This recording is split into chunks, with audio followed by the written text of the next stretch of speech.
పురాణాలు కేవలం తలాతోకలేని ఇంట్రెస్టింగ్ కథలు ఆప్షనే అదా, లేకపోతే పురాణాలు సమాజ విరుద్ధంగా జరిగే అనేక అంశాల్ని మనం జస్టిఫై చేస్తున్నాం? ఫస్ట్ శివుడు అనే దేవుడికి తన కొడుకు తనే తెలియదా? ఒకటి, ఒక చిన్న పిల్లడు లోపలికి రావద్దన్నాడు. నన్ను రావద్దంటావురా అని తల నరికేస్తే నాకు తెలిసి తాలిబాన్ కూడా చేయలేదు.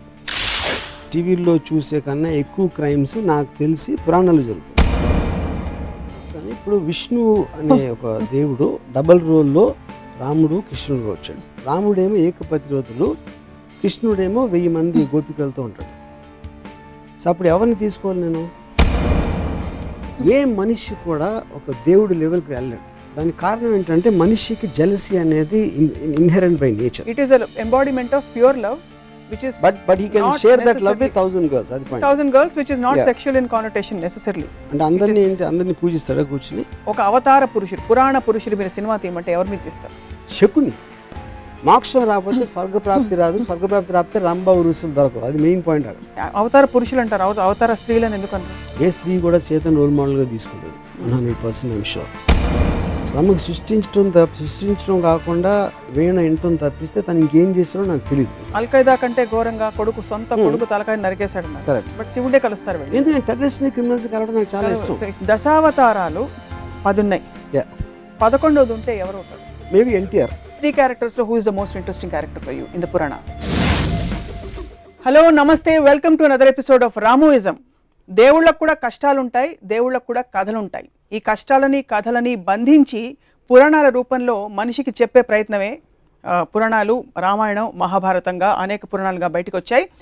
ఈ అంశంపై అంటే అనేక వివాదాస్పద ట్వీట్లు చేసి ప్రకటనలు చేసిన రామ్ గోపాల్ వర్మ గారు పురాణాల గురించి, వాటిలోని క్యారెక్టర్స్ గురించి ఏమంటారో ఇవాల్టి రామోయిజం. నమస్కారం. లేటెస్ట్ ట్వీట్ ఏంటి రామ్ గోపాల్ వర్మ గారు? Latest tweet on Ramayanam or Mahabharatam కాన్సెప్ట్లో వినాయక చవితి వచ్చినప్పుడు నేను ఒక సిరీస్ ఆఫ్ ట్వీట్స్ చేశాను. నేను ఐసిస్, అల్ఖైదా లాంటి ఒక విపరీత టెర్రరిస్ట్ ఆర్గనైజేషన్లు చేసే ఘోరాల తర్వాత అంతకు మించిన ఘోరం నేను విన్నది, ఒక తండ్రి తన ఇంట్లోకి రానియట్లేదని ఒక కొడుకు తల నరికేశాడు అని నేను పెట్టిన ట్వీట్.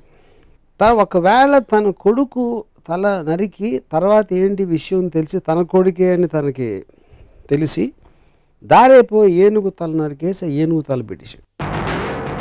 ఏనుగు తల పెట్టి మనిషి మీద పెట్టే శక్తి ఉన్నప్పుడు తన కొడుకు తలే పెట్టచ్చు కదా, మళ్ళీ ఏనుగు తల ఎందుకు అనేది ఒక ట్వీట్ పెట్టాను. నాకు గణపతి కథ అలా చెప్పారు.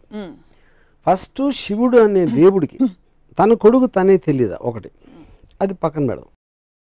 ఒక చిన్న పిల్లడు లోపలికి రావద్దన్నాడు. తను అటాక్ కూడా చేయలేదు. నన్ను రావద్దంటావురా అని తల నరికేస్తే నాకు తెలిసి తాలిబాన్ కూడా చేయలేదు. కానీ మన దేవుడు చేశారు. దాని తర్వాత ఏనుగుని చంపితే ఇప్పుడు WWF అంత గోల్ చేస్తారు. మేము సినిమాలో కుక్కను పెడితే సెన్సార్ వాళ్ళు కుక్కర్ని ఏమన్నా చేశారా అని అడుగుతారు. ఏమి అన్నం పోయిన తెలియదు, ఏనుగుని చంపేసి దాని తలను పెట్టారు. ఆ తల ఎందుకు పెట్టలేదు? అదో క్వశ్చన్. దాని మీద బాంబేలో ఒక శివసేన ఇలాంటి ఎంఎస్ గ్రూప్ వాళ్ళు ఇలాంటి ట్వీట్లు పెడతాంటే గణపతి అంటే చాలా పెద్ద బాంబేలో. అంటే దాంట్లో ఒక లీడరు ఇప్పుడు మనం గొడవ చేస్తే దీని గురించి దాంట్లో లాజిక్ అంతా బయటికి అవుతారో తనకే పబ్లిసిటీ వస్తుంది, వదిలేయండి అని చెప్పాడు. సో నా పాయింట్ ఏంటంటే అది ఇప్పుడు మనం బ్లైండ్గా ఫాలో అవ్వటానికి ఒక దేవుడికి ఉన్న క్వాలిటీస్, ఆ దేవుడికి ఉన్న ఆ పర్టిక్యులర్ పురాణ పురుషుడికి ఉన్న క్వాలిటీస్ అనేది మనకు చాలా ఇంపార్టెంట్ స్టడీ చేయడం. నేను బ్లాటెంట్గా ఇలాంటి ఆస్పెక్ట్స్ ఉన్నప్పుడు దాన్ని క్వశ్చన్ చేయకుండా కేవలం దేవుడు చేశాడు కాబట్టి వదిలేసాం, తాలిబాన్ చేస్తే అల్ఖైదా చేస్తే వాళ్ళని రాక్షసులు అంటాం. ఇది ఒక ఎగ్జాంపుల్. రెండో ఎగ్జాంపుల్, రాముడు వనవాసానికి వెళ్ళిపోయాడు, సీతమ్మ లక్ష్మణుడు ముగ్గురు వెళ్ళిపోయారు. 14 సంవత్సరాలకి సరిపడా వాళ్ళకి బట్టలు ఆభరణాలు ఇచ్చారు. అవి ఎవరు మోసారని ఒక ట్వీట్ పెట్టాను. రాముడు మోసాడు, సీత మోయదు అంటే లక్ష్మణుడు మోసాడా? ఒకవేళ ఇవ్వకపోతే అవే బట్టలతో 14 సంవత్సరాలు ఉన్నారా? లేకపోతే అడవిలో వేరే బట్టలు ఎక్కడ కొనుక్కున్నారు? లేకపోతే ఆకులను కట్టుకున్నారు? ఇలాంటివి ట్వీట్ చేశారు. అదేంటి నాకు కించపరచడం కాదు, దాని గురించి జోక్ చేయడం కాదు. ఇలాంటి ఫండమెంటల్ ఎలిమెంట్స్ గురించి నేను సినిమా తీస్తే 1,00,000 రకాల రివ్యూలు రాస్తారు. రామాయణ మహాభారతంలో నేను తీసే అతి చెత్త సినిమాలు కానీ ఎక్కువ లొసుగులు ఉన్నాయని నా ఫీలింగ్. వాటికి ఎవరు ఇంత పూజిస్తారు కానీ రివ్యూస్ రాయరు. నా సినిమాలు ఏమో చూడరు, ఫ్లాప్ చేయిస్తారు. ఆ జలసీ తోటి నా మనసులోంచి వచ్చిన ఒక ఆక్రోషంలోంచి ఆ ట్వీట్స్ వచ్చాయి. ఇక్కడ కార్ ఆన్ చేస్తే అక్కడ డోర్ తీస్తారు, మధ్యలో కార్ ఆగిపోయిందా, పెట్రోల్ పోయించాడా, ఈ డీటెయిల్స్ అన్ని మీరు చూపించారు కదా మీ సినిమాలో. అంటే నా పాయింట్, ఒక ఫాదర్ కొడుకు తల నరికేయడానికి కారు ఆపేశాడు, పెట్రోల్, ఎంత చిన్న ఎగ్జాంపుల్, అది సరిపోతుందా? అంటే దానికి దీనికి పోలిస్తే మీ గురించి నాకు అర్థమవుతుంది. ఈ పోలిక కరెక్ట్ అని అనుకుంటే సివియారిటీ ఆఫ్ ద థింగ్, అది కాదు. ఇక్కడ లాజికల్ కార్లు పెట్రోల్ ఉందా లేకుండా వెళ్ళిందా అనేది దాని వలన ఏమి మీకు మారల్ ఆస్పెక్ట్ అనేది ఏమి రాదు. మీకు ఒక స్టోరీలో ఒక లాజిక్ అది. ఇక్కడ it is destroying the fundamentals of God. That is okay. I'm talking about రాముడు బట్టలు మోసాడా, వాళ్ళు ఇస్త్రీ చేసుకున్నారా, గంజి పెట్టి ఇస్త్రీ చేస్తారా, లేకపోతే వాటి ఆ క్వశ్చన్స్ కి ఆన్సర్ గా ఇది కథలో ఓకే. అప్పుడు okay, so okay, I agree, you're right, I'm wrong. So ఇంకో ఎగ్జాంపుల్ ఇస్తాను. కైకేయి పాతకి రాముడిని అడిగి పంపించేస్తుంది, సారీ రాముడిని అడిగి భరతుడికి పట్టాభిషేకం. కైకేయి ఎందుకు చేసింది? రాముడు కన్నా తన కొడుకు అంటే ఎక్కువ ఇష్టం భరతుడు, తన భరతుడికే రావాలని ప్రతి తల్లికి ఉంటుంది. మాట ఇచ్చింది ఎవరు? దశరథుడు. నువ్వు ఏం చేస్తే చేస్తాను. ఎందుకు? ఆ పర్టిక్యులర్ టైంలో ఎమోషన్లో ఏదో ఒక టైంలో తను ఇచ్చాడు మాట. ఆ మాట ఇప్పుడు నాకు చేయాలని, రాముడే కావాలి. రాముడే ఎందుకు కావాలని నాకు బ్రాహ్మణంలో ఎక్కడా లేదు. ప్రజలకి ఏం చేస్తే రాముడే కావాలన్నాడు నాకు ఇంతవరకు అర్థం కాలేదు. ఓకే, రాముడు మంచోడు, take it for granted, author Valmiki చెప్పాడు కాబట్టి నేను తీసుకుంటున్నాను. నెక్స్ట్ కట్ ఏంటి? ఒక రాజు, ఒక దశరథుడికి అయోధ్య రాజుగా ప్రజల పట్ల ఎక్కువ రెస్పాన్సిబిలిటీ ఉందా, పాతకైన కైకేయికి ఇచ్చిన మాట ఎక్కువ రెస్పాన్సిబిలిటీ ఉందా? అప్పుడు నాకు రంగనాయకం విశ్వరోక్షణలో ఒక ఎక్స్ట్రాడినరీ పాయింట్ ఏమనిపించిందంటే, కైకే నాకు ఇచ్చిన మాట మీరు నిలబెట్టుకోరు, మాట తప్పితే మోక్షం రాదు అనే భయంతో నా మాటకి విలువిస్తున్నారు. మోక్షం రాకపోతే స్వర్గప్రాప్తి రాదు, స్వర్గప్రాప్తి రాకపోతే రంభ ఉరుసులు దొరకరు. అది మెయిన్ పాయింట్ అక్కడ. ఒకవేళ తన పర్సనల్ హ్యాపీనెస్, మోక్షం రావాలి, స్వర్గం అలా నాది వచ్చేస్తే అయోధ్య ఏమైపోయినా నాకు పర్లేదంటే, అప్పుడు మనకు ఉన్న పొలిటికల్ లీడర్స్ స్విస్ బ్యాంక్లో నా డబ్బు ఉంటే చాలు, దేశం ఏమైపోయినా పర్లేదంటే దానికి దీనికి ఏంటి అసలు difference? Absolute no difference. So ఇది మోర్ రిలవెంట్ పాయింట్. ఇందాక ఇచ్చిన బట్టల పాయింట్ పక్కన పెట్టి ఈ పాయింట్ పెడుతున్నాయి ఇప్పుడు. ఇవన్నీ సింబాలిక్గా ఎందుకు చూడరు మీరు? ఏంటి సింబాలిక్? ఫేస్ వాల్యూ తీసుకోకుండా. ఫేస్ వాల్యూ ఎట్లా తీసుకుంటాం? దేవుళ్ళని కూడా ఫేస్ వాల్యూ తీసుకుంటే ఇప్పుడు సినిమాలని ఒక కేవలం వినోదం కోసం ఒక వారం వచ్చి 2వ వారం వెళ్ళిపోయి సినిమాకి మీరు అంత సీరియస్గా తీసుకుని దాన్ని విశ్లేషిస్తూ ఉంటే, మొత్తం మారల్ వాల్యూస్ నిలబెట్టే పురాణాలని ఇష్యూలు సీరియస్గా తీసుకుంటే ఎట్లా ఉంటుంది? సో తత్ఫలితంగా పురాణాలు కేవలం తలాతోకలేని ఇంట్రెస్టింగ్ కథలు ఆప్షనే అదా, లేకపోతే పురాణాలు సమాజ విరుద్ధంగా జరిగే అనేక అంశాలని మనం జస్టిఫై చేస్తున్నాం కాబట్టి పురాణాల్లోనే ఎక్కువ క్రైమ్స్ జరుగుతాయి. మన మామూలు మీరు రేపు పొద్దున ఈనాడు లేకపోతే టీవీ ఇలాంటి టీవీల్లో చూసే కన్నా ఎక్కువ క్రైమ్స్ నాకు తెలిసి పురాణాలు జరుగుతాయి. అబ్సల్యూట్లీ లేనిది. అది ఉండాలా ఉండకూడదా క్వశ్చన్ కాదు, పాయింట్ అది కాదు. అంత పూజ నుంచి అంటే అది మన మెంటల్ స్టేట్ని రిఫ్లెక్ట్ చేస్తుంది. పురాణాన్ని సీరియస్గా తీసుకునేవాళ్ళు అది యాక్చువల్లీ అతని మెంటల్ స్టేట్ రిఫ్లెక్షన్ అది. సో దాని మీద నేను అబ్జర్వేషన్ చెప్తున్నాను అంతే. రంగనాయకమ్మ గారి విశ్లేషణల ప్రభావం ఇది మీరు నేరుగా చదివి. రంగనాయకమ్మ విశ్లేషణ క్వశ్చన్, రంగనాయకమ్మ ఒక థాట్, ఐన్ ర్యాండ్ అనేది ఒక థాట్. వాళ్ళు ఇచ్చినట్టు తీసుకోకుండా దాన్ని ప్రశ్నించి దాని గురించి ఆలోచించి చేసిన ఒక విశ్లేషణ, ఒక ఆబ్జెక్టివిస్టిక్ అండర్స్టాండింగ్. మొత్తం ప్రపంచంలో ఎవరిదైనా వెళ్ళేది మీరు ఇచ్చింది తీసుకోకుండా దాని వెనకాల ఉంది, ముందే ఉంది, దాని రీజన్స్ ఏంటి అనేది తెలుసుకుని చేయటం అనేది ప్రోగ్రెస్కి అవసరం. సో ఓవరాల్గా ఈ క్యారెక్టర్స్, ఈ ఎపిసోడ్స్ ఏవైతే మనం ప్రస్తుత సమాజంలో అర్థం చేసుకోలేనివి, ఫర్ ఎగ్జాంపుల్ బిగమి, 2 భార్యలు ఉండే దేవుళ్ళు కావచ్చు, వీటన్నిటి వల్ల ఈ పురాణాలు చదవకూడదంటారా మీరు, లేకపోతే చదివినా ప్రశ్నించండి అని అడుగుతున్నారు కదా. ఇప్పుడు దానికి ఒక గాడ్లీనెస్ ఇవ్వటం కరెక్ట్ కదన్న. లుక్అప్ చేసి ఇలాగా ఒక గౌరవంతో చూడటం. మీరు ఏదో ఒక ఫోక్లోర్ కథలాగా విన్నారా, లేకపోతే చందమామలో కథ వచ్చిందా అనేది వేరు. మీకు మారల్ సింబల్స్ కింద ఉన్న పురాణ పురుషులు వెనకాల కథలు ఇవా అన్నప్పుడు ఏ మారల్ దాంట్లోంచి తీసుకుంటారు? ఉదాహరణకి అది రాముడు మంచివాడు, ఎక్కువ ఎందుకు మంచివాడు ఎంతవరకు అర్థం కాదు. రాముడు ఇప్పుడు శూర్పణఖ అని ఒక స్త్రీ తను కోరి వచ్చింది, ముక్కు కోసేది. అది అంటే అందవికారం అంటే అంతకుముందు అందంగా ఉండాలి కదా, ముక్కు కోస్తే ఏమవుతుంది? లేకపోతే అంతకుముందే అందవికారంగా ఉంటే ముక్కు కోసిన మాత్రం మళ్ళీ ఇంకా పెరగదు వికారం. సో మనం ఈవ్ టీజ్ చేస్తున్నాం, ఒక అమ్మాయిని ఇలా అంటున్నాం అంటే మన సమాజంలో ఇప్పుడు ప్రాస్టిట్యూట్స్ని కూడా లా ప్రకారం గౌరవంగా చూడాలి, మనం కించపరిచి చూడకూడదు. ఎందుకంటే వాళ్ళు ఎందుకు అయ్యారో ఆ కారణాలు ఏదో రకరకాలు ఉంటాయి. సో ఒక స్త్రీని తన కంటి ముందు ముక్కు కోస్తా ఉంటే చూస్తే అది మంచి బెరడు ఏంటి దాంట్లో ముందు రాగానే కోసేలేదు, ఫస్ట్ ఏం చేసింది చెప్పండి. ఫస్ట్ వెళ్ళమన్నాడు. ఇప్పుడు ఒక అమ్మాయి వచ్చిందండి నా దగ్గరికి, నేను కలవనన్నాను, మళ్ళీ వచ్చింది కలనంటే ముక్కు కోసేస్తే ఊరుకుంటారా? ఇప్పుడు మీకు చట్టపరంగా అది కాదు, ఎథికల్ అంటున్నా. మీ చట్టం పక్కన పెట్టండి, ఎథికల్గా కేవలం ఒక హ్యూమన్ యాంగిల్లో ఒక అమ్మాయి అలా వస్తే ముక్కు కోసేస్తారా అంటున్నా. మీరు చెప్పండి. నేను కోయను ఎవ్వరూ కోయరు. మీరు రాముడు తప్ప నాకు తెలిసి రాముడు ఆర్డర్ మీద లక్ష్మణుడు తప్పితే ఎవ్వరూ కోయరు. తాలిబాన్కి వస్తారు. కాబట్టి రాముడు మరి తాలిబాన్ లా అది కాదు నేను అడుగుతున్నా, అదే క్వశ్చన్ నేను అడుగుతున్నా. నేను పెట్టిన ట్వీట్స్లో కూడా ఈ రెండిటికి నాకు సిమిలారిటీస్ కనిపిస్తున్నాయి, నాకు అర్థం కావట్లేదని పెట్టినాను. పురాణం గురించి మాట్లాడుతున్నాం కాబట్టి నా మోస్ట్ స్ట్రాంగెస్ట్ అబ్జర్వేషన్ నేను ఒక 5 minutes చెప్తున్నాను. తిరుపతిలో బాలాజీ ఎట్లా వచ్చాడు? అసలు బాలాజీ అనే దేవుడు పూజ చేస్తున్నారు. ఎవరు ఒక ఋషులు 14,000 సంవత్సరాల నుంచి పూజ చేస్తూ ఉంటే బ్రహ్మదేవుడికి పవర్ ఎక్కువైపోతుందని నారద మహర్షిని దాన్ని బ్రేక్ చేయడానికి పంపించాడు. నారద మహర్షి వచ్చి యాగఫలం ఎవరికి ఇస్తారు అంటే వాళ్ళు ఆలోచనలో పడ్డారు. అంటే 14,000 ఏళ్ళ నుంచి తపస్సు చేస్తా యాగఫలం ఎవరికి వాళ్ళు ఆలోచించలేదు. సో అది పక్కన పెడదాం. సరే కనుక్కోవడానికి ఎవరు బ్రహ్మ విష్ణు మహేశ్వర్లో ఎవరు దీనికి అర్హులు అని భృగు మహర్షిని పంపించారు. భృగు మహర్షి ఫస్ట్ బ్రహ్మ దగ్గరికి వెళ్తే బ్రహ్మ సరస్వతి వేణు వాయిస్తున్నారు ఏదో అవుతుంది అక్కడ బిజీ అని పంపించారు. అక్కడి నుంచి కట్ చేస్తే శివుడు వస్తే శివుడు పార్వతి బిజీగా ఉన్నారు, అవి డాన్స్ చేస్తున్నారు ఏదో అని అక్కడి నుంచి పంపించారు. నెక్స్ట్ విష్ణువు దగ్గర అక్కడ అదే పరిస్థితి. అప్పటికి భృగుకి కోపం వచ్చి లోపలికి వెళ్ళి హంస అదే సర్పతల్పం ఏదో ఆ తల్పం మీద తన్ని వెళ్ళిపోతా ఉంటే విష్ణువు వచ్చి కాళ్ళ మీద పడి కాళ్ళు పట్టుకుని ఆ కోపానికి కారణమైన ఒక కన్ను ఏదో ఉంది అరికాళ్ళు ఉంటే దాన్ని నలిపేశాడు. తన్నిలోని వెళ్ళి కాళ్ళు పట్టుకోవడానికి కోపంతో లక్ష్మి వెళ్ళిపోయింది. స్వర్గం బోసిపోయేసరికి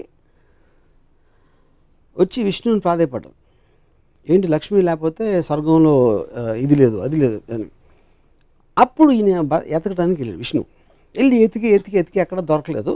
అలిసిపోయి ఒక చోట పడుకుంటే పైన ఒక పాముల పొట్ట ఏదో కట్టేసి చేమలు కుట్టేసి. అప్పుడు ఆ టైంలో అక్కడ విదురుడు రాక్షసుడి పేరు మర్చిపోయిన వాడేవారు.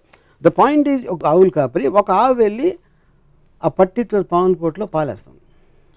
సో సాయంత్రం పూట ఇంటికి వచ్చేసరికి ఒక్క ఆవు పాలు ఇవ్వట్లేదని ఆకాశరాజు భార్య రాణి ఏంటి ఆవు పాలు ఇవ్వట్లేదు అని ఎంక్వైరీ పెట్టి ఆడిని పిలిచి అడిగితే నెక్స్ట్ డే ఆడ ఆవు మీద కన్నేసి ఉంచితే ఆవు వెళ్ళి పాలు పెట్టని చూశాడు. ఆవును కొట్టడానికి వస్తే ఆవును రక్షించడానికి విష్ణువు బయటకు వస్తే తన తల మీద తగిలింది దెబ్బ, ఆ కర్ర దెబ్బ. అవును. ఆ రక్తం చూసి పారిపోయి ఆకాశరాజు చెప్పాడు. ఆకాశరాజు వచ్చి ఏంటంటే ఆకాశరాజుని చూడగానే నువ్వు 7 జన్మలు పిశాచం అయిపోతామని శాపం ఇచ్చాడు విష్ణు. అదేంటి నేనేం చేశాను ఇప్పుడు చూడటానికి వచ్చి నాకు శాపం ఏంటి అంటే నువ్వు చెప్పింది కరెక్టే కానీ ఆ శాపం వెనక్కి తీసుకోలేను, అందుకని 7 జన్మలు పిశాచిగా మళ్ళీ తర్వాత దేవత అయిపోతామని ఒక అమెండ్మెంట్ ఇచ్చాడు విష్ణు.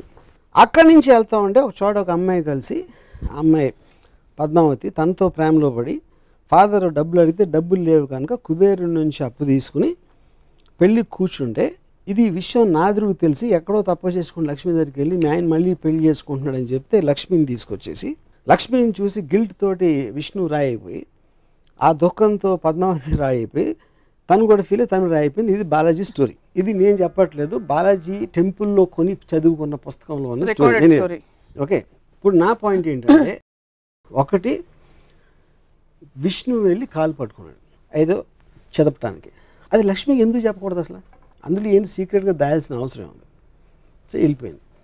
ఈయన ఎప్పుడు ఈ నెల ఇమీడియట్గా భార్య వెళ్ళిపోయిందంటే రూమ్ నుంచి బయటకు వెళ్ళిందా అక్కడి నుంచి దూకేసిందా ఏంటి నాకు ఎగ్జిట్ అది నాకు అర్థం కాదు. ఓకే, వీళ్ళు వచ్చి స్వర్గం అంతా బోసిపోయింది లక్ష్మీదేవిని తీసుకురావాలనే ఎంక్వైరీ అని రిక్వెస్ట్ మీద తను వెళ్తున్నాడు కానీ తనలోంచి వచ్చింది కాదు. ఒకటి వచ్చి మొత్తం అంతా ఎత్తికాడు కనపడక పడుకున్నాడు. నారదుడికి మాత్రం ఒక నిమిషంలో తెలిసింది ఎక్కడ ఉన్నాడు అని. మన పాత సినిమాలు 70s సినిమాల్లో ఉంటాయి ఇలాంటి స్టోరీస్ అని. సో ఇందులో ఏ విధంగా కూడా తను చేసిందంటూ ఆకాశరాజు అడిగిన దానికి ఆకాశరాజు వస్తే 7 జన్మలు శాపం అవటం ఏంటి అసలు మీనింగ్ ఏంటది? అక్కడి నుంచి పద్మావతి అంటే ఉన్న భార్య తప్పిపోయింది, లేకపోతే కనపడలేదు, అలాంటి ఎలిమెంట్లో వెళ్ళి పద్మావతితో లవ్లో పడి కట్నం కోసం డబ్బులు అడిగి మనమే అంటే అలాంటి స్టోరీ అంత పూజించదగిన దేవుడికి ప్రపంచంలో ఎక్కడైనా ఉంటుందని నాకు డౌట్, ఎక్కడ తప్ప యూనో. సో నేనేమంటున్నాను, ఒక రోల్ మోడల్ గాంధీ గారు ఇలా చేశారు. ఆయన మొత్తం ఇంట్లో అంతా వదిలేసి ఆయన పూర్ పీపుల్కి లేదు కాబట్టి ఆయన ఒక ధోతి ఏదో కట్టుకుని పైన ఏమీ లేకుండా ఆయన చేశారు. ఇంకో ఫలానా లీడర్ ఏదో చేశాడు, ఇంకోటి ఎవరు ఏదో చేశారు. ఇలా రోల్ మోడల్స్ అని వాళ్ళు చేసినట్టు మనం చేయాలి, మనం కూడా అంత ఎత్తుకు ఎదగడానికి ట్రై చేయాలి అనేది రోల్ మోడల్. అది పురాణ పురుషుడు అవ్వచ్చు, లేకపోతే పొలిటికల్ లీడర్ అవ్వచ్చు, లేకపోతే ఒక ప్రజానాయకుడు వాటెవర్ రిబెల్ లీడర్ అవ్వచ్చు. ఏ మాత్రం అసలు రోల్ మోడల్గా సృష్టించడానికి అనేది లేని వాళ్ళని నేను ఇక్కడే చూశాను. ఇది కేవలం హిందూ పురాణాలేనా, అన్ని మతాల పురాణాలు? నాకు తెలిసిన పురాణాలు, హిందూ తప్పితే నేను ఎక్కడ చూడలేదు. సో రామాయణం మహాభారతం రెండిట్లో మీ దృష్టిలో ఏది ఎక్కువ అబ్జెక్షనబుల్ అంటారు, లేక ఎక్కువ కాన్ఫ్లిక్ట్? నాకు మహాభారతం అనేది నన్ను పూజించమని నాకు ఎప్పుడు చెప్పలే. Ramayanam is different. రామాయణం అనేది ఒక దేవుడు, రామాయణం బాలాజీ గణపతి అది డిఫరెంట్. మహాభారతం అనేది ఒక కథలాగా వచ్చింది. కౌరవులు పాండవులు కజిన్స్ వాళ్ళు పొలిటికల్ ఆస్పెక్ట్స్ వాళ్ళు కొట్టుకుంటున్నారు. ఒక శ్రీకృష్ణుడు అనే క్యారెక్టరు ఇంకో పని నుంచి ఇక్కడికి వచ్చాడు కాబట్టి ఒక దైవత్వం అనే దానికి ఒక చిన్న ఎలిమెంట్ ఉంది. Otherwise it's normal story. నాకు అది భగవద్గీత అవన్నీ కూడా కాదు. భగవద్గీత మీకు కనిపించదు అందులో? భగవద్గీత ఉంది, కానీ పాయింట్ ఈజ్ భగవద్గీత అనేది నేను అసలు చదవలేదు మహాభారతం మొత్తంలో. మిగతా అంతటితో చూస్తే అది ఒకటే non interesting part. So me disappointment, I know what Bhagavad Gita is about. Me disappointment అంతా ఇంత పెద్ద పెద్ద దేవుళ్ళ పురాణ పురుషులు అనేది రోల్ మోడల్స్, వాళ్ళకి ఆ క్వాలిటీస్ ఉన్నాయా లేదా అని నా క్వశ్చన్. ఎలాంటి క్వాలిటీస్ ఉండాలి? ఇప్పుడు చెప్పాను కదా, అంటే మీరు చెప్పినవి ఇవన్నీ అంటే వాళ్ళకి they should be superior human beings. That is what the whole point. మనిషిలా ప్రవర్తించకూడదు, రివెంజ్ ఉండకూడదు, కోపం అది కదండి. మీరు పూజించి ఫోటో పెట్టుకునేది ఎవరు అంటే ఏ పాటి టైంలో గాంధీ గారు చెప్తాను. గాంధీ గారు నేను 100 చెప్తాను ఇప్పుడే కూర్చుని. ఆయన ఏమేమి చేశారు, ఎంత మహానుభావుడు అని. I can't say the same. Balaji గురించి నేను చెప్పలేను, గణపతి గురించి చెప్పలేను, రాముడి గురించి చెప్పలేను. ఇప్పుడు మీరు ఇంత వివాదాస్పద వ్యాఖ్యలు, ఖచ్చితంగా కాంట్రవర్షియల్ స్టేట్మెంట్స్ అని మీరు చెప్తున్నవి, ఎవరి సెంటిమెంట్స్ హర్ట్ అవుతాయని అనుకోరా? హర్ట్ అవుతుంది. ఎక్స్ప్రెషన్ చెప్తాను. నేను అడిగిన ఒక లాజికల్ క్వశ్చన్, అది చాలా లాజికల్ క్వశ్చన్ నేను అడుగుతున్నాను.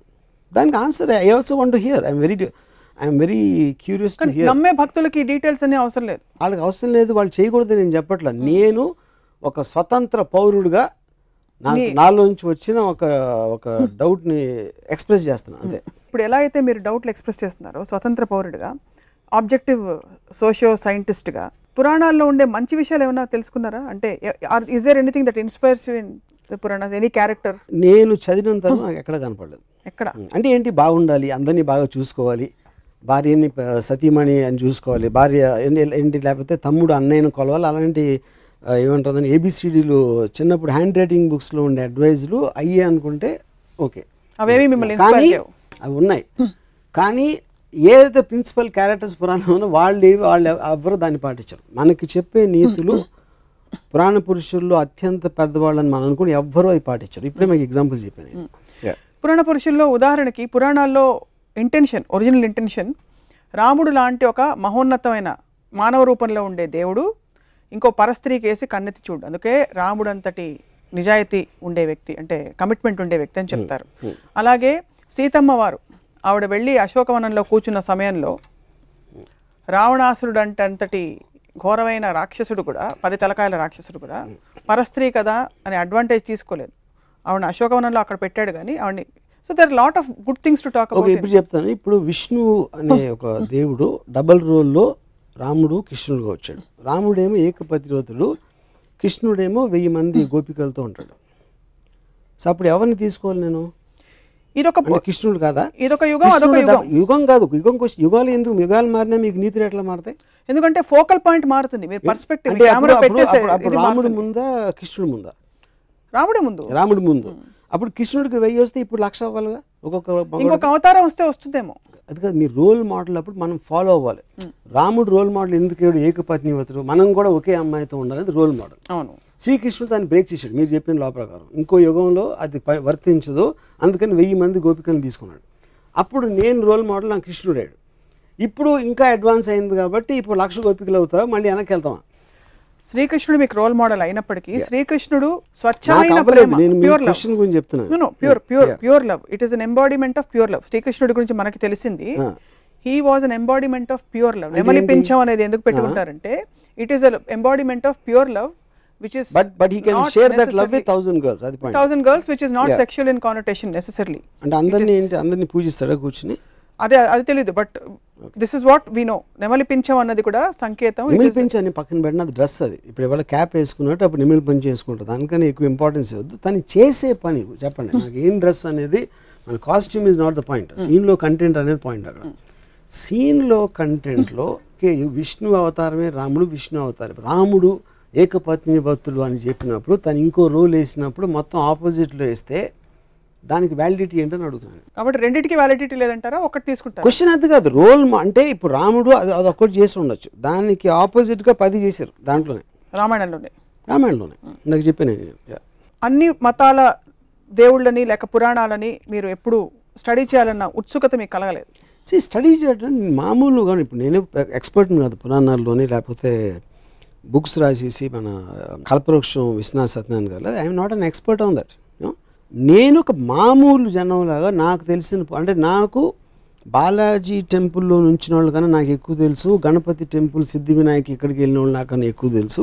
రెగ్యులర్గా టెంపుల్కి వెళ్ళే వాళ్ళు కన్నా నాకు ఎక్కువ నాలెడ్జ్ డెఫినెట్గా. నేను ఎక్స్పర్ట్ అవ్వకపోవచ్చు దాంట్లో. సో నేను మామూలు ఒక జనం ప్రతినిధిగా పురాణాల మీద నాకు వచ్చిన డౌట్ ఎక్స్ప్రెస్ చేస్తున్నాను అంతే. దీనివల్ల భక్తులు ఎంత డీప్గా వెళ్తే మీకు అంత పోతుంది ఇంప్రెషన్. అది నేను గమనించాను. ఎక్కువ డీప్గా అందుకే భక్తులు డీప్గా వెళ్ళరేమో. కల్పవృక్షంలో మొత్తం డిస్క్రిప్షను సీత సెక్షువాలిటీ మీద ఉంటుంది. అది నాకు రామాయణ విశేషం చదివే వరకు తెలియదు నాకు, ఎందుకంటే నేను అలాంటి లాంగ్వేజ్ నేను చదవను కాబట్టి. ఇలాంటి కాళ్ళు గల సీత అలా సీతని తను చూసాడంటే అది శృంగారం అనొచ్చు, మీరు ఏదైనా ఆస్పెక్ట్ అవ్వచ్చు. కానీ అది మనం నార్మల్ ఆస్పెక్ట్లో రామాయణాన్ని ఎప్పుడు అలా చూడం. కానీ అది రాసింది విశ్వనాథ సత్యనారాయణ గారు. వాట్ ఎవర్ ఐ మీన్ అది ఎలిమెంట్. అది రాయకూడదని నేను ఆర్గ్యూ చేయట్లేదు. వాట్ ఈజ్ మనకి ఇది వస్తుంది ఇలాంటిది మనం ఇలా చూడకూడదు అనేది ఇష్యూని మనం పక్కన పెట్టేసి మిగతాదంతా మాట్లాడతాం. సో అప్పుడు మనం ఏంటి క్యారెక్టర్ రాముడు మహా గొప్ప రాజు, అయోధ్య ప్రజలంతా పూజించే ఏకపత్ని వ్రతుడు, ఇది అది అని క్వాలిటీస్ అన్ని. ఆ క్వాలిటీస్తో ఉన్న వేరే వైపు మీరు యాక్చువల్గా రామాయణ ఇన్సిడెంట్లు చూస్తే దానికి దీనికి సంబంధమే ఉంటుంది. మామూలుగా చాలా జూమ్ అవుట్ మోడ్లో ఉండే రామ్ గోపాల్ వర్మ గారు ఈ పురాణాల వరకు మాత్రం కొంచెం జూమ్ ఇన్గా చూస్తున్నారా అని ఒక డౌట్ కలుగు. జూమ్ ఇన్గా చూడాలి, ఎందుకంటే రోల్ మోడల్ కింద వచ్చినాయి పురాణ పురుషులు. అంటే సినిమా కథ కాదు, లేకపోతే మ్యాగజైన్లో వచ్చే స్వాతి మ్యాగజైన్లో వచ్చే కథ కాదు. టోటల్గా మనం ఎవరిని ఫాలో అవ్వాలి, ఒక బెటర్మెంట్ ఆఫ్ ద సొసైటీ కానీ క్రియేట్ చేసిన రోల్ మోడల్స్ ఇలాంటి దేవుళ్ళు అందరూ. సో వాళ్ళు చేసే యాక్షన్స్ చాలా సునిశ్చితంగా పరిశీలి I mean you have to observe it. You can't be objective and zoom out there. You have to be subjective and observe them very closely exactly the actions, because ఆ pattern అనేది వేరే వాళ్ళు follow అవ్వాలి లెక్క ప్రకారం. అంటే పురాణాలు నిజంగా జరిగాయి ఇవి రియల్ అని అనడానికి కానీ, అంటే రియల్ అన్రియల్ అని మీరు ఎప్పుడు డిబేట్ చేయలేదు, బట్ సంకేతాలు చాలా ఉన్నాయి. పుష్పక విమానం ఇప్పుడు ఏరోప్లేన్ గా ట్రాన్స్లేట్ అయింది. బహుశా అక్కడి నుంచి ఐడియాస్ వచ్చాయేమో. పుష్పక విమానం ఫస్ట్ టైము మనమే ఇన్వెంట్ చేసాం. ఎందుకు చేసాం? ఎవరో రాశారు అది. అంటే అసలు ప్లేన్ అంటే ఏంటో తెలియని ఒక ప్రపంచంలో మన పురాణాల్లో పుష్పక విమానం వచ్చి మనం ఎయిర్ ఇండియా దగ్గర ఆగిపోయాం, which is suppose to be the worst aircraft in the world according to aviation industry world బ్రాడ్లో. అంటే పుష్పక విమానం అంతా జీనియస్తో స్టార్ట్ అయ్యి ఎయిర్ ఇండియా దగ్గర ఆగిపోవడానికి కారణం ఏంటి? ఎందుకంటే ఎయిర్ ఇండియా అనేది ప్రాక్టికల్ అప్లికెన్స్, పుష్పక విమానం అనేది ఒక రచయిత ఊహ, అది లేదు అప్పుడు. సో మనం ఇన్ని సంవత్సరాలు అంటే ఇన్ని థౌజండ్స్ ఆఫ్ ఇయర్స్ ట్రెడిషన్ ఉండి, ఆ సివిలైజేషన్స్ ఉండి అది ఉండి మనం అసలు ఏమి ట్రెడిషను అసలు దాని కల్చర్ హిస్టరీ లేని అమెరికా ఎంబసీ బయట మన లైన్స్ ఉంటాయి, వాళ్ళ ఇండియన్ ఎంబసీ అనక బయట అమెరికన్ లైన్స్ ఉండవు. సో అదొక్కటే ఎందుకు అమెరికాలో పుష్పక విమానానికి 100 రెట్లు, మన బ్రహ్మాస్త్రానికి 100 రెట్లు అటామిక్ బాంబ్, హైడ్రోజన్ బాంబ్స్ వాళ్ళు కనిపెట్టారు, మనం కనిపెట్టలేదు. మనం కనిపెట్టాలనుకున్న ఊహలన్నీ మన పేపర్ మీద రాతల్లో మిగిలిపోయినాయి. వాళ్ళు చేసిన తర్వాత వాళ్ళ టెక్నాలజీ అద్దెకి తెచ్చుకునో లేకపోతే బతిమాలు తీసుకొచ్చి మన ఒకటే అరా ఉన్నాయి మన దగ్గర. సో మనం కేవలం చెప్తాం, వాళ్ళు చేస్తారు, అది డిఫరెన్స్. రాముడు, కృష్ణుడు వీళ్ళెవరూ మీకు రోల్ మోడల్స్గా పురుషులుగా అలా కనిపించారు, ఉత్తమ పురుషులుగా? అంటే కృష్ణుడు బెటర్, కృష్ణుడు కొంచెం బెటర్, ఎందుకంటే చాలా మంది గోపికలు కొంచెం రియలిస్టిక్ గా ఉంది. గోపికలు అబద్ధాలు చెప్తాడు, మ్యానిపులేట్ చేస్తారు, నేను ముందు ఆయన చూసాను నేను చూడలేదు, ఇలాంటి అట్లీస్ట్ ఎంటర్టైనింగ్ ఆస్పెక్ట్ ఉంటుంది, కొంచెం మనిషికి దగ్గరగా ఉంటాడు కృష్ణుడు బెటర్ అంటారు రాముడు కంటే. బుద్ధుడి గురించి మీ అభిప్రాయం ఏంటి? మీలాగా అంటే బేసిక్గా చాలా బలమైన అభిప్రాయాలు ఉన్న వ్యక్తి, ఐ డోంట్ వాంట్ దిస్ వ్యవస్థ, ఐఎమ్ లీవింగ్ అని వెళ్ళిపోయి. ఇప్పుడు బుద్ధుడు నా పాయింట్, ఇప్పుడు desire is the root cause of sorrow అనేది basic one line philosophy Buddhism, అంటే most important the fundamental point అది. నేను దానికి ఎగ్జాక్ట్ ఆపోజిట్. డిజైర్ అనేది లేకపోతే బతకడమే అసలు అనవసరం. మీరు బుద్ధుడి పార్షియల్ గా ఉండి జూమ్ అవుట్ చేస్తారు. జూమ్ అవుట్ చేయట్లేదు. ఎందుకు ఆయన వైఫ్ ను వెళ్ళిపోయాడు. He said I don't want this system, I don't want this attachments. నేను first time talking about philosophy. తర్వాత తను ఏం చేశాడని నాకు పెద్ద అవగాహన లేదు బుద్ధుడు అంతకుముందు ఏం చేశాడు అనేది.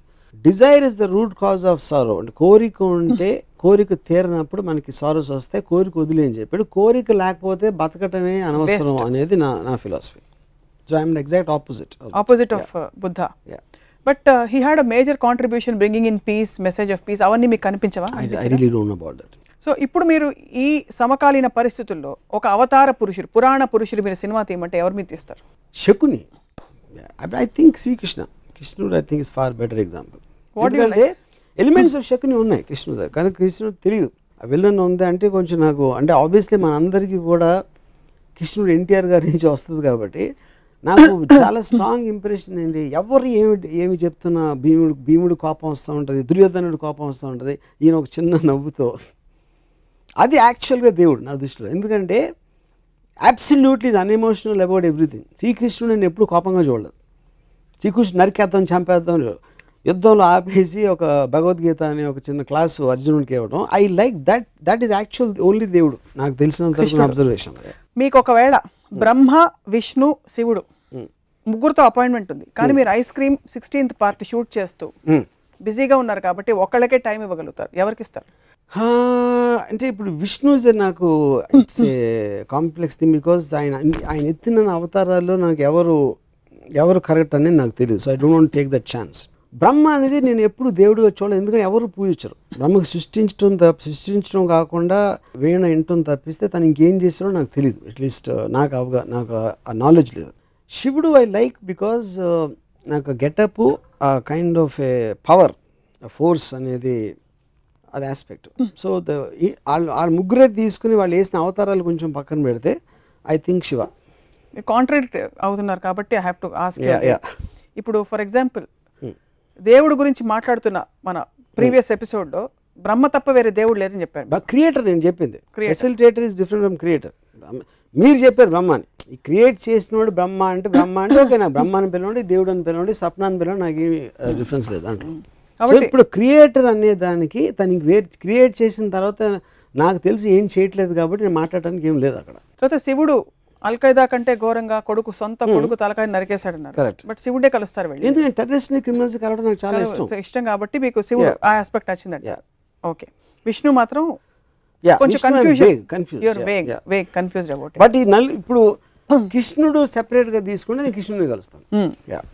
ఇప్పుడు పరిస్థితుల్లో మీకు పురాణాలంతా ఇంత ఇంట్రెస్ట్ కాబట్టి అల్టిమేట్ ఆఫ్ మాస్కులిన్ ఎనర్జీ శివుడు, ultimate of feminine energy Adishakti అని చెప్తుంటారు. ఇప్పుడు సినిమాల్లో సెన్సిబిలిటీస్ మరి మెట్రోసెక్షువల్ అని, అంటే ఆడవాళ్ళు మగవాళ్ళగా కనిపించడం, మగవాళ్ళు ఆడవాళ్ళగా కనిపించడం ఇలా వస్తుంది.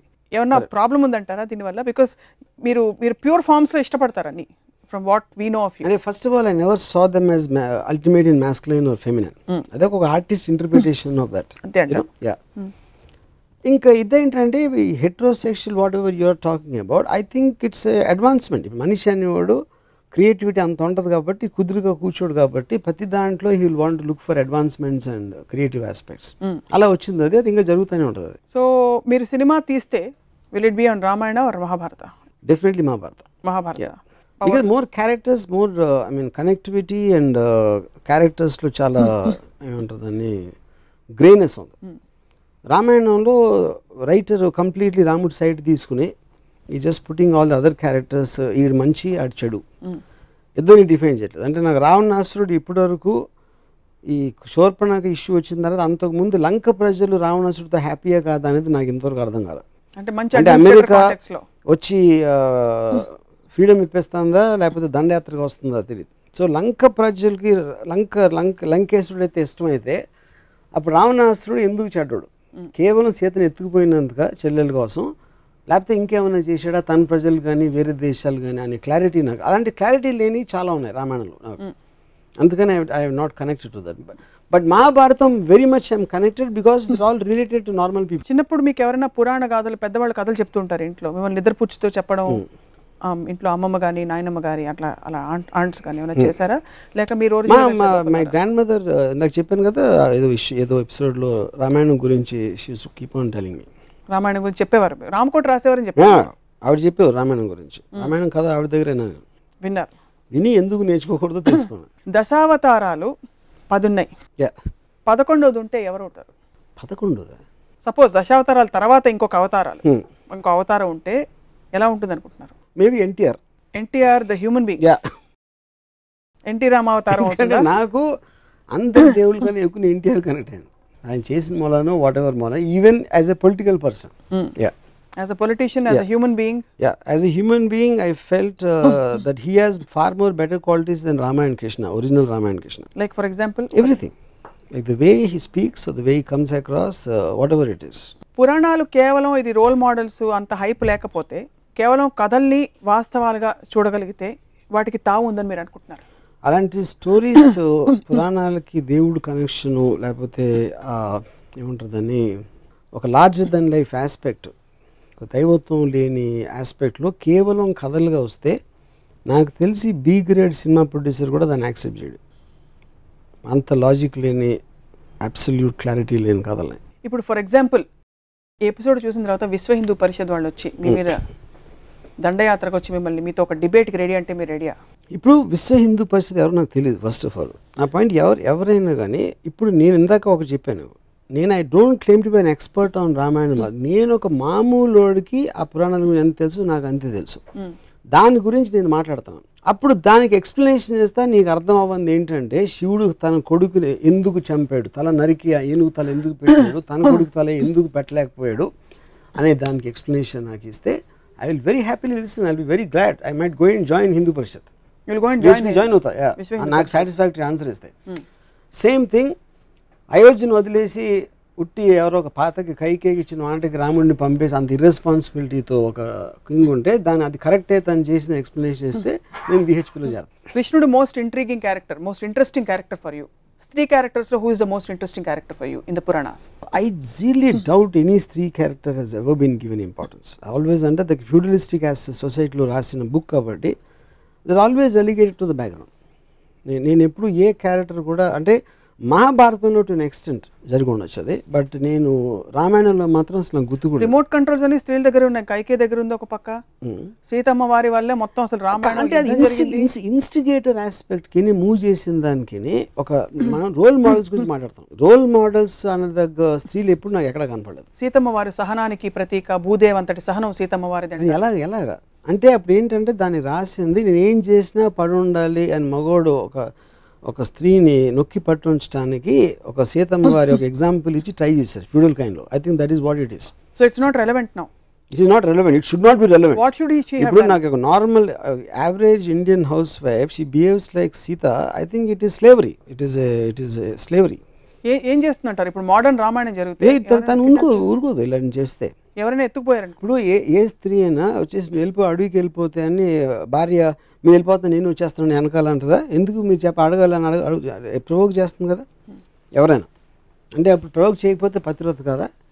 ఏ ఇంట్లో కూడా మన కుటుంబం మనది మనం చూసుకోవాలి ఎవరైనా సరే అనేది ఒక థర్డ్ అబ్జర్వేషన్ ఇవ్వటం అనేది ఏ భార్యకైనా తన రెస్పాన్సిబిలిటీ. అంతేగాని భర్త ఎవరిదో మాట ఇనేసాడని తను వెనక నోరు మూసుకుని వెళ్ళిపోయి ఒక బొమ్మలా ఉంటే there is no personality in that person. అది మోడర్న్ ఇప్పటి రోజుల్లో వాట్ ఎవర్. కానీ అక్కడి నుంచి మనం ఇక్కడికి వచ్చాం కదా రోల్ మోడల్ అంటే. ఎందుకంటే with time and with we understood it is wrong. So in brief these characters from the Puranas are not relevant in these days and even they don't even make great stories. They were never relevant.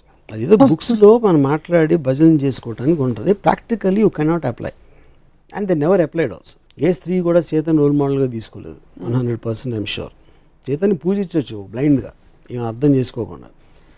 కానీ ఇంటికి వచ్చి సీతలా ఉండడం మాత్రం జరగదు. సీతమ్మ వారిని రాముడితో పాటు రాముడి పత్నిగా పూజిస్తారు, విడిగా ఎవరు పూజించారు. ఫస్ట్ ఆఫ్ ఆల్ మీరు అన్నది రైటే. సో ఎనీ అదర్ క్యారెక్టర్ మహాభారతంలో ఎవరు మీకు అసలు? Nothing comes to my mind. Nothing comes to your mind. So it was always a male dominated. Yeah, because it is written in feudalist times. Yeah, it's not relevant in democracy. నిజంగానే అవతార పురుషులు అంటారు, అవతార స్త్రీలను ఎందుకు అనరు? అది point. So what would you like to tell our viewers Varma గారు అబౌట్ ఇప్పుడు ఇంత డిస్కషన్? అంటే ఇది directly connected to life. This is all related again to God or anything super aspect. So I don't think the answer will be very different. నా point ఏంటంటే, మీకు చదివారు, మీకు ఆనందం వస్తుంది, మంచి మ్యూజిక్ పీస్ అన్నారు, దాంట్లో ఏమైనా అర్థం చేసుకోవాల్సిన అవసరం లేదు. ఆ తర్వాత రాములు వారు ఇలా వెళ్ళారు, రాములు వారు భద్రాచలం వెళ్ళారు అని వినటానికి మీకు బాగుంటే దట్ ఈస్ యువర్ కాల్. మీ ఎలాంటి మ్యూజిక్ ఇష్టం, ఎలాంటి కథ ఇష్టం అనేది మీ సెన్సిబిలిటీ, మీ ఎక్స్పోజర్, మీ ఐక్యూ లెవెల్, అలాంటి రకరకాల ఆటల మీద ఆధారపడి ఉంటుంది. కానీ పాయింట్ ఏంటంటే, మీరు పూజించే ఒక గ్రంథం, మీరు పూజించే పురాణ పురుషులు అసలు నిజంగా ఆ పూజలకి అర్హుల అనేది క్వశ్చన్ చేసుకుంటాం అనేది ప్రోగ్రెషన్కి సింబల్. అది ఒకటి నేను చెప్పేది. ప్రోగ్రెషన్ అన్నారు కాబట్టి ఈ క్వశ్చన్ అడుగుతున్నాను. అప్పట్లోనే పురాణాల్లో progressive thoughts, for example homosexuality లాంటి కొన్ని బలమైన, ఇప్పుడు ఇంకా వివాదాస్పదం అవుతున్న కొన్ని అంశాలు అప్పుడే ప్రస్తావించారు. అప్పుడు ప్రోగ్రెసివ్ టైమ్స్ కాదంటారు. అయితే ఇప్పుడు అది ప్రస్తావించి తర్వాత వెనక్కి ఎందుకు వచ్చామన్నా, పుష్పక విమానం కట్టేసి ఇండియాకి వచ్చి అప్పుడు అది చెప్పి ఇప్పుడు కూడా సెక్షువల్ రిప్రెషన్ పెట్టి అప్పుడు అక్కడ ఏదో మనం టెలిస్కోప్ దిక్సూచి ఉంది అని చెప్పి ఇటలీ అమెరికా కనిపెట్టిన 40 సంవత్సరాలకి మన దేశానికి వచ్చి అక్కడ కనిపెట్టి అక్కడ ఎందుకు ఆపేసి, ఎందుకంటే మనం కనిపెట్టలే, ఇది అదేమీ లేదు, అది ఎవరో రాసుకున్నారు. ఆ పర్టికులర్ రాసిన అతను తనకి గే ఫీలింగ్స్ ఉంటే తను రాసేసి ఉంటాడు. But that doesn't mean it is representative of the society. ఆ పర్టికులర్ సొసైటీకి రిప్రజెంటేటివ్ అని అనుకో. అప్పట్లో ఇద్దరు వైఫ్స్ ని లేకపోతే అలాంటి పరిస్థితులని, నలుగురు భార్యల్ని హ్యాండిల్ చేసే కెపాసిటీ క్యారెక్టర్స్కి ఉండేది. కానీ ఇప్పటి రోజుల్లో అది అన్వయించుకునే ప్రయత్నం చేస్తే సొసైటీ కేయోటిక్ అయిపోతుంది కనుక it is those aspects are not applicable except to see how beautifully in spite of all these things they coexisted అని కొంతమంది విజ్ఞులు చెప్తూ ఉంటారు. బేసిక్లీ అప్పట్లో ఎక్కువ ఉండేది హారెమ్స్ అనేది, వందల ఆడవాళ్ళు మెయింటైన్ చేసేది పురాణాల్లో ఉండేది. In any religion including the kings, 1940 ముందు ఉన్న ఇండియన్ కింగ్స్ కూడా they use to maintain a lot.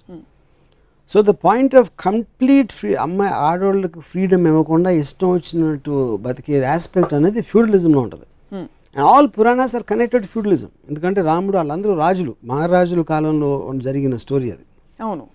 So ఆ ఆస్పెక్ట్లో మీరు ఇందాక చెప్పిన దానికి రెలవెన్స్ ఉండదు. అది ఇప్పుడు దాంట్లో ఏంటి, మీరు ఒక లిబరల్ సోషల్ ఒక కాంప్లెక్స్ ఆస్పెక్ట్ ఆఫ్ డెమోక్రసీ సొసైటీలో ఉన్నప్పుడు ఇద్దరు భార్యలకి, మల్టిపుల్ వైఫ్స్కి, ఫ్యూడలిస్ట్ కాలంలో ఉండేదానికి ఫండమెంటల్ తేడా ఉంది. ఎందుకంటే అక్కడ రిప్రెషన్ ఎక్కువ ఉంటుంది. ఇప్పుడు రిప్రెషన్ ఉండడానికి ఛాన్స్ లేదు. ఎందుకంటే ఒక అమ్మాయికి తన భర్త నచ్చకపోతే she can walk out, she can ask the help of the law or society or she can stand on our own feet. అంత ఫ్రీడమ్ వచ్చినప్పుడు పురాణాలు హ్యావ్ నో రిలవెన్స్. ఒక చిన్న క్వశ్చన్ నేను మిమ్మల్ని అడుగుతాను, మీరు అడుగుతున్నారు కాబట్టి చాలా ప్రశ్నలు పురాణాల గురించి. I would like to ask you, గుళ్ళు కట్టించినప్పుడు కూడా రాముడు అవతారం, కృష్ణుడు అవతారం, నరసింహ అవతారాన్ని కూడా కట్టించారు గుడి. పరశురామ అవతారానికి లేదు. ఫస్ట్ వచ్చిన మత్స్య, కూర్మ, వరాహ అవతారాలు ఉన్నాయి. వాళ్ళ గుళ్ళు ఎందుకు లేవంటారు? ఇప్పుడు గుళ్ళు కట్టడం అనేది బేసిక్గా అంటే ఆల్వేస్ మనకు ఒక హ్యూమన్ బీయింగ్ ఆస్పెక్ట్ ఉన్నది దాంట్లో. ఏదో చేస్తారు అని అప్పుడు, ఎందుకంటే చేపని ఏం చేసినా చేప ఈదుతుంది, ఈదటం కానీ ఇంకేం చేస్తుందో తెలియదు మనకి. వరాహం అంటే ఇప్పుడు నేను లోకలైజ్ లాంగ్వేజ్లో పందు ఏదో వడవర్, ఐ మీన్. సో ఒక యానిమల్ ఆస్పెక్టు, ఒక చేప, ఒక స్నేకు, సర్పావతి, ఇవన్నీ కూడా you don't know where else to take it. కానీ అంటే మన కార్టూన్స్ లాగా ఒక హ్యూమన్ ఆస్పెక్ట్ ఇచ్చేస్తే కార్టూన్కి మీ కనెక్టివిటీ ఎక్కువ ఉంటుంది. సో హ్యూమన్ అవతారాలన్నీ కూడా, శ్రీకృష్ణుడు అవతారానికి మత్స్య అవతారం చేప, శ్రీకృష్ణుడు అంటే మనిషి. అప్పుడు ఎలా ఉంటాడు, ఏం చేశాడు, తను పొద్దున్న లేచి ఎవరికి పుట్టాడు, ఎలా పెరిగాడు, బాల్యం, తర్వాత ఏం చేశాడు, ఇవన్నీ ఉంటాయి. కాబట్టి మీకు కనెక్టివిటీ అనేది జరుగుతుంది ఎక్కువ, which is the reason why human shapes అనేది ఇంపార్టెంట్ అక్కడ. సో హ్యూమన్ షేప్స్ లేని అవతారాలకు అందుకే గుళ్ళు లేవు. That's the main issue. మీకు చాలా భయంకరమైన నాలెడ్జ్ ఉంది పురాణాల మీద. ఉంది కాబట్టి ఈరోజు మీ అభిప్రాయాన్ని మాతో పంచుకున్నారు. టీవీ ఛానల్ తరఫున, బహుశా మీ తరఫున కూడా ఇది ఎవరిని నొప్పించడానికి ఉద్దేశించిన కార్యక్రమం కానే కాదు. కేవలం ప్రజాస్వామ్యంలో స్వేచ్ఛగా మీరు వ్యక్తపరిచే, రామ్ గోపాల్ వర్మ గారు వ్యక్తపరిచే కొన్ని అభిప్రాయాలు, ప్రశ్నలు, బహుశా ఎవరికైనా సమాధానాలు ఉంటే గనక తప్పకుండా మమ్మల్ని మీరు కాంటాక్ట్ చేయవచ్చును. వర్మ గారికి మేము ఈ సమాధానాలు తెలియపరుస్తాం. ఏమంటారు రాము గారు? Of course I will love it. నేను మీరు చెప్పింది అదే, నేను నొప్పించడానికి నా ఇంటెన్షన్ కాదు. కానీ మీరు బిలీవ్ చేస్తుంది మీరు ఎప్పుడన్నా ఆలోచించారా? నేను ఆలోచించిన దానికి నాకు సమాధానం లేదు, మీ దగ్గర సమాధానం ఉంటే I will be very happy to hear, and మీరు అప్పుడు వేసిన క్వశ్చన్స్కి నేను ఆన్సర్ చెప్పడానికి ఇక్కడ ఉంటాను. So closing on a positive note, ఒక అవతార పురుషుడు, ఒక ఎగ్జాంపులరీ హ్యూమన్ బీయింగ్ని మనం రోల్ మోడల్గా పెట్టుకుని ఒక సొసైటీకి ఒక గైడెన్స్ అవుతుందంటే మీరు ఎవరిని సజెస్ట్ చేస్తారు? అది ఇంపాసిబుల్, జరగదు. ఎందుకంటే ఏ మనిషి కూడా ఒక దేవుడి లెవెల్కి వెళ్ళాడు. దానికి కారణం ఏంటంటే మనిషికి జెలసీ అనేది ఇన్హెరెంట్ బై నేచర్. సో ఒక టైంలో మనం చాలా టైం అయిపోయింది కాబట్టి మనం గాంధీ గారు మహాత్ముడు అంటాం. కానీ గాంధీ గారు ఉన్న టైంలో ఆయనకి చాలా అపోజిషన్ ఉంటుంది, రకరకాల క్రిటిసిజం ఉండేది. సో ఇప్పుడు ఇవాళ రోజున సేమ్ గాంధీ క్వాలిటీస్తో ఉన్న ఒక మనిషి వస్తే, ఒకవేళ ఇవాళ మన పూజ్యని బాపూజీ అంటున్నాం, టీవీ 9లో వికట కవిలో వేస్తారు ఫస్ట్. వికట కవిలో వచ్చిన తర్వాత ఎవ్వరూ లీడర్ అవ్వలేరు దాని తర్వాత. సో మనిషికి ఇంకొక మనిషి మీద రెస్పెక్ట్ ఉండటం అనేది జరగదు, ఇంపాసిబుల్. అది ఫేజెస్లో షార్ట్ పీరియడ్స్ జరుగుతుంది. అందుకని గురువులు అంటే అది రిలీజన్ కనెక్టెడ్. దేవుడు మనిషి కాబట్టి సస్టైన్ అవుతారు. ఎప్పటి వరకు స్కాండల్ వచ్చే వరకు. నిత్యానంద స్వామి కన్నడ భాషలు చూసాడు, లేకపోతే ఆసారాం బాపు ఎక్కడో వెళ్ళి అలాంటి ఒక హ్యూమన్ థింగ్ చేసినంత వరకు వాళ్ళ దృష్టిలో దైవం తర్వాత వాళ్ళే, లేకపోతే వాళ్ళు కూడా దేవుళ్ళే. సో దేవుడు అనేది, పురాణ పురుషుడు అనేది దానికి ఇంపార్టెంట్. ఎందుకంటే మీకు ఒక లార్జర్ దెన్ లైఫ్ ఒక రోల్ మోడల్ అవసరం. అండ్ అది మనమే సృష్టించుకుంటున్నాం. దేవుడు సృష్టించాడు, మనం సృష్టిస్తున్నాం దేవుడిని మన అవసరం కోసం. Although it's not relevant to the discussion we had, పురాణాలు జరిగాయని మీరు నమ్ముతున్నారా? నేను నమ్మను. ఎందుకంటే అంత లాజిక్ లేనిది రేషనల్గా జరగడం కష్టం, ఇంపాసిబుల్ అది. ఎందుకంటే నేను వాళ్ళు రాసిన పురాణం బట్టి చెప్తున్నా. ఎన్ని సంకేతాలు ఉన్నా, శ్రీలంక బ్రిడ్జ్ కనిపించినా, ఇంకోటి కనిపించినా, శ్రీలంక బ్రిడ్జ్ మనం చెప్తున్నాం. మన ఇండియాలో ఏంటంటే ఏది కనిపించినా నాదే అని చెప్పడం. పైన రామజన్మభూమి అది ఇది అని కొట్టుకుంటున్నారు. అదే చెప్తారు, ఎవరు చెప్తున్నారు? నా పాయింట్ చెప్తున్నారు. ఇందాక చెప్పాను కదా, పుష్పక విమానం కనిపెట్టాను, అక్కడ ఎక్కడికి వెళ్ళిపోయింది, వచ్చిన తర్వాత ఎందుకు వెళ్ళిపోయింది అనేది నా ప్రశ్న. So you don't even believe?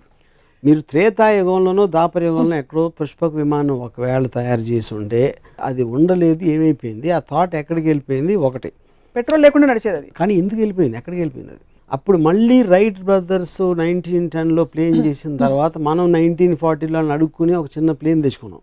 పుష్పక విమానం తెలివి మనకి అన్ని వేల సంవత్సరాల క్రితం ఉంటే మధ్యలో ఎక్కడికి వెళ్ళిపోయిందో తెలివి అంటున్నా. కల్కి అవతారం అయిపోయిందంటారా, ఉందంటారా, ఇంకా వెయిట్ చేస్తారా మీరేమన్నా? అంటే నేను కల్కి వచ్చే టైంకి నేను అసలు అవతాల గురించి పట్టించుకోవడం మానేశాను. So I don't have any knowledge about that. బహుశా చెప్పలేము, మన మధ్యలో ఎక్కడైనా మన మనుషుల్లో దాగి ఉన్నా ఉండొచ్చు. ఉండొచ్చు, నేనే అవ్వచ్చు, మీరే అవ్వచ్చు. అవతార పురుషుడు రామ్ గోపాల్ వర్మ గారు. పురాణాలు నిజంగా అసలు క్షీరసాగర మథనంలాగా నా బ్రెయిన్ అంతా మదించబడినట్టు నేనే కాదు, ప్రేక్షకులు కూడా చాలా మంది ఫీల్ అవుతూ ఉండొచ్చు. ఎందుకంటే ఆలోచించవలసిన విషయాలు చాలా ఉన్నాయి. But will come back to you with some answers. Thank you very much. I will love it. పెద్దలతో మాట్లాడి వారి సమాధానాల్ని మీ దాకా చేరవేస్తాం. వాటికి మీరు కౌంటర్ క్వశ్చన్స్ ఏమైనా ఉంటే చెప్పండి వీలైతే అతి త్వరలో. Thank you very much Varma గారు, పురాణాల గురించి మాట్లాడేందుకు. ఇది అవతార పురుషుడు రామ్ గోపాల్ వర్మ గారితో పురాణాలపై ఆయన వ్యాఖ్యానం. మరొక రసవత్తర అంశంపై ఇలాగే రామోయిజం కొనసాగుతుంది. Stay tuned.